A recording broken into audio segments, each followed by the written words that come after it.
খুবই দ্রুত আমি ফিরে আসব। আল্লাহ যখন বাঁচিয়ে রেখেছেন, নিশ্চয়ই এই সমস্ত ময়লা আবর্জনা সাফ করার জন্য আমাকে বাঁচিয়ে রেখেছেন।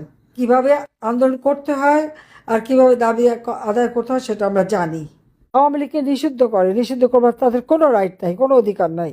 সমস্ত বন্দীদের মুক্তি দিতে হবে, প্রত্যেকটা বন্দীকে মুক্তি দিতে হবে। আওয়ামী লীগের নিষেধাজ্ঞা প্রত্যাহার করতে হবে। বিদ্যুৎ নাই, খাবার নাই, পানি নাই, গ্যাস নাই, কৃষকের সার নাই, শ্রমিকের কাজ নাই, প্রত্যেকের কাজের ব্যবস্থা করে দিতে হবে। এবং দেশের উন্নয়নের গতি স্থবির হয়ে গেছে, সেই গতিটা ফিরিয়ে আনতে হবে। এবং আমাদের স্পষ্ট কথা, অনতি বিলম্বে আমাদের প্রত্যেকটা বন্দী নেতাকর্মীকে মুক্তি দিতে হবে। মিথ্যা মামলা প্রত্যাহার করতে হবে, আওয়ামী লীগের উপর যে নিষেধাজ্ঞা প্রত্যাহার করতে হবে। এবং এই হয়রানি, এখনো যে গ্রেপ্তার আর হয়রানি, এগুলি বন্ধ করতে হবে। আর এটা যদি না করে আমরা বাধ্য হব যে আন্দোলন কর্মসূচি দিয়ে কিভাবে আন্দোলন করতে হয় আর কিভাবে দাবি আদায় করতে হয় সেটা আমরা জানি। আমরা এও জানি সোজা আঙ্গুলে ঘি ওঠে না। কাজে আজকে বসে বসে তারা ঘি খাবে আর বাংলাদেশের মানুষ না খেয়ে মরবে, এটা আমরা বরদাস্ত করব না। কাজে খুব দ্রুত আমাদের সকল নেতাকর্মীকে মুক্তি দিতে হবে এবং নতুন করে যাদের গ্রেপ্তার করছে সেই গ্রেপ্তার বন্ধ করতে হবে। নারী ধর্ষণ, শিশু ধর্ষণ, এগুলি বন্ধ করতে হবে। লেখাপড়ার ক্ষেত্রে আওয়ামী লীগ করলে লেখাপড়া করতে পারবে না কেন? সব স্কুল কলেজ আমার হাতে করা, ডেভেলপমেন্ট আমার হাতে করা, আর আমাদের ছেলেমেয়েরা পড়তে পারবে না, তাদের অপরাধটা কী? কাজে প্রত্যেকটা শিক্ষা প্রতিষ্ঠানে যাদের সার্টিফিকেট কেড়ে নেওয়া হয়েছে সার্টিফিকেট ফেরত দিতে হবে, তাদের পড়াশোনার ব্যবস্থা করে দিতে হবে।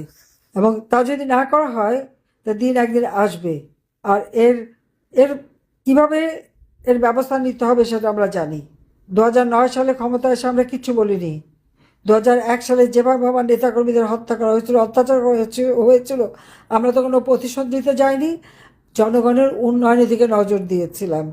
এবারে দুটো কাজ একসাথেই হবে, উন্নয়নও হবে আর এই সমস্ত অপকর্ম যারা করছে তাদের সাজার ব্যবস্থা করা হবে।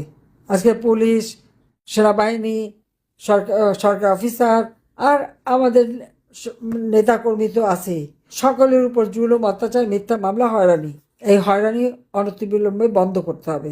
এটাই আমাদের একমাত্র দাবি এবং সকলকে ঐক্যবদ্ধ হয়ে সেইভাবে মাঠে নামতে হবে। আমি আছি, আমি থাকবো এবং আমি আসবো, খুবই দ্রুত আমি ফিরে আসবো। আল্লাহ যখন বাঁচিয়ে রেখেছেন, নিশ্চয়ই এই সমস্ত ময়লা আবর্জনা সাফ করার জন্য আমাকে বাঁচিয়ে রেখেছেন, আমি জানি। এবং আমার হাত দিয়ে এই বাংলাদেশ আবার উঠবে। 2041 সালে স্মার্ট বাংলাদেশ ইনশাআল্লাহ আমরা গড়ে তুলব। সবাইকে ধন্যবাদ। জয় বাংলা, জয় বঙ্গবন্ধু, বাংলাদেশ চিরজীবী হোক। খোদা হাফেজ।